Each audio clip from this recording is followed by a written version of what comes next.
Now, out there in the world, there are all kinds of beings. Some that you can see, and some that you can't. And it's very important not to get too carried away by the visions that you see, because they could be dangerous. Now, I'm Jamie. I'm your host for this series of videos by His Eminence Tsem Tulku Rinpoche, and today we're talking about the importance of not getting too reliant on visions and dreams and things that you think you might see. Now, in the next video, His Eminence Tsem Tulku Rinpoche explains why we can't get too reliant, and we shouldn't get too reliant on these visions and things that we think are Buddhas, or things that we think may be helping us, because what you think might be Buddha Shakyamuni or Tara could actually just be a big giant monster masquerading and trying to trick you. So in the next video, listen up to what His Eminence has to advise and stay safe.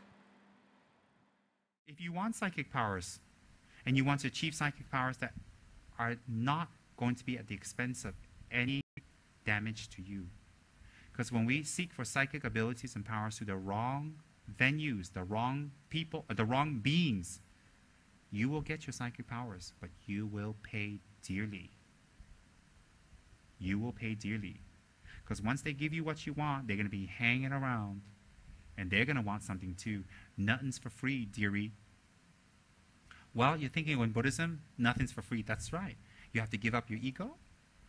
You have to give up your hatred. You have to give up your attachment. You have to give up your unforgiving nature. You have to give up your anger. You have to give that up to replace it with compassion, with love, with gentleness, with skillful means, with wisdom, and then you'll get psychic powers. Because if you want to meditate on Yamataka for psychic powers or Vajragini, they are supreme. So, mysterious phenomena, there is. I don't deny. Spirits, ghosts, hantus, good and bad, God. Some people claim they can see the Buddha. Maybe you can. Maybe you can, but it doesn't help a newbie. I'm not going to put you down and say you don't or you do, because I don't, so I can't 100% confirm. Maybe you do, but I have my ways to check too. But in any case, whether you do or you don't, it doesn't help a newbie. Ah, see Buddha Shakyamuni. And then they're like, okay, they're like, wow, fabulous. And then you go to a mamak stall with them, and you know, when the bill comes, what kind of Buddha Shakyamuni vision is that? You're stingy, you're greedy, you don't even want to pay, and then you see Shakyamuni. You didn't see Sakyamuni, you saw nobody Muni, your imagination Muni. People have ways to check, people know. 1 time can, 2 time can, 3 time can. If you can see Manjushri, Tara, and Shakyamuni, you can have visions of Buddhas, you must be a high-level practitioner. Unless they're demons masquerading in Halloween costumes. Hi, I'm Tara. And then behind the mask, I mean, come on.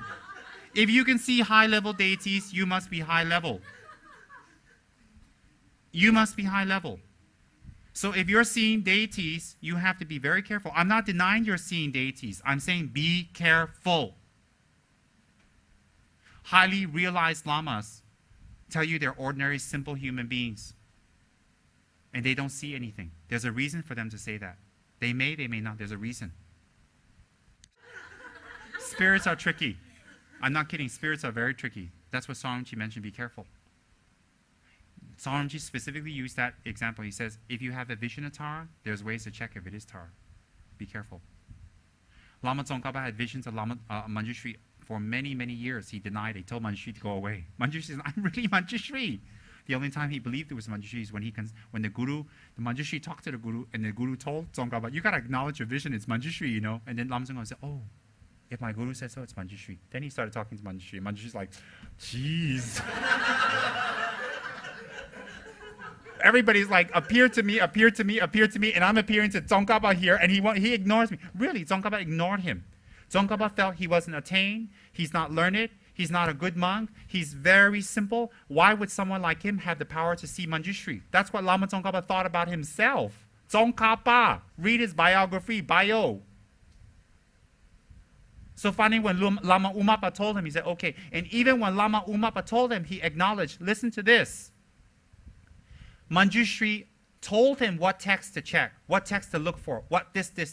Lama Tsongkhapa doesn't tell people, oh, you know, Manjushri dictated this to me, and then I had a vision, and you better study it because it came from Manjushri. He doesn't say that. He will tell you that this great master or Shakyamuni or this great Pandita wrote this, and it's in this commentary. Manjushri indicated to study this to get a more better view. And he validated everything he taught by scriptural knowledge, not by visions, although he had visions. But the visions didn't give him the knowledge. It directed him to where to study, how to study, and what retreats to do. In fact, Manjushri advised him to go into retreat and told him to do 1,000,000 prostrations and whatnot. Manjushri advised him to do what practice and what retreats. Not that now that you see Manjushri, you've achieved. No. And Manjushri even requested and told him what to study, what teachers to go to get what knowledge. Manjushri could teach it himself to him, but Manjushri didn't teach it himself to him. Why?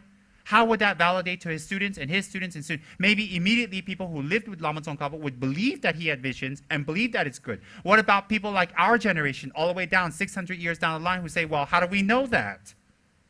But if Lama Tsongkhapa says, no, it came from this scripture, it came from this scripture, it came from here, and I validated with this, I did this practice, and I did this retreat, it works, and blah, blah, blah, blah, blah. And he validates it with clear scriptural reference. And then he says, oh, Manjushri asked me to study this. And you go, oh, better. Much better. I'm not saying that people who have visions are invalid. No.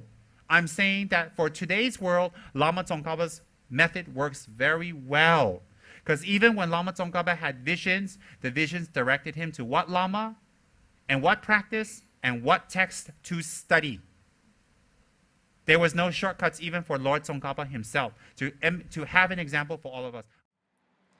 See, there were no shortcuts, even for the highest masters like Lama Tsongkhapa. So what more for the rest of us, right? So if you're starting to see things, or if you think that Buddha Shakyamuni is coming to you in your dreams, you better be a good reflection of the visions that you're seeing. And if you're not, or if you need a couple more tips on how to be a savvy spiritual practitioner, we recommend this book, Gurus for Hire by His Eminence Tsem Tulku Rinpoche, which explains a lot more about what it means to be a really spiritual person.